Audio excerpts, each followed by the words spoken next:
tsy maintsy omena carnet manara-penitra misy QR code ny isaky ny fianakaviana ohatran'ity.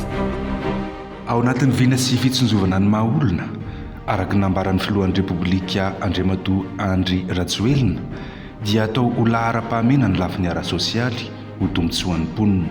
Nitondra fanamorana sy fanavaozana azo tsapahitanana tokoa teo amin'ny fitantanana sy fizarana ireo fanampiana ara-sosialy ny tetika asa ifokotany. Ny tanjona ao anatin'izato andro voalohany dia ny hamantarana ireo lohan'ankohonana manerana ny nosy, ny zarana ireo carnet bokotany manara-penitra. Ny tokantrano ray manana adresy, manana fianakaviana dia tokony mahazo carnet bokotany avokoa. Ty carnet bokotany tia dia misy QR code eto, dia voaskanena fotsiny ty QR code tia dia hita ny sarin'ny loham-pianakaviana. Tsy misy tsony zany carnet sandoka andendehany fa carnet zay manara-penitra ohatran'izao avokoa. Amin'ny alalan'ity carnet ty dia ahafantarana avokoa zany ireo zay efa nahazo fanampiana, ireo zay efa nanefa ny adidiny sy ny asa rehetrarehetra nataony teo anivon'ny fokotany. Zava-dehibe zany miditra ao anatin'ny modernisation tanterakantsika zany zao. Noho izany dia tsy maintsy mahazo carnet bokotany digitalisé ao anatin'ny lay atetikasa ifokotany avokoa manomboka zao zany.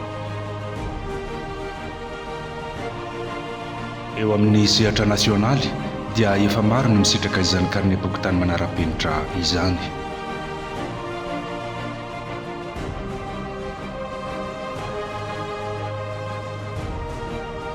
Mety ilaina amin'ny andavanandro fampiasaina ny carnet vaovao dia andoavana didy dia anaovana résidence dia mety ampiasaina ny rehetrarehetra andavanandro.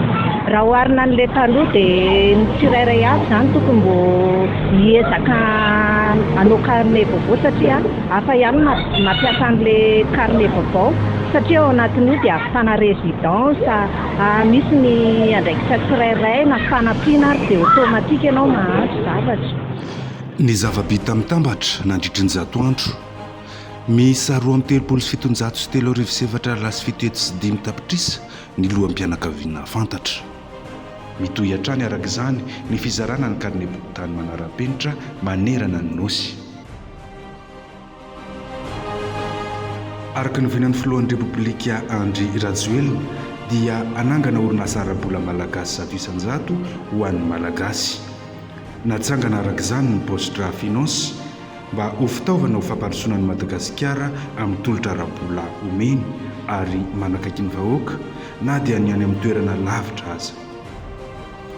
Ny postra finance dia sampana iray ao an'ny postra malagasy ary anisany nanao petrabola ao aminy ny orinasa Sonapar.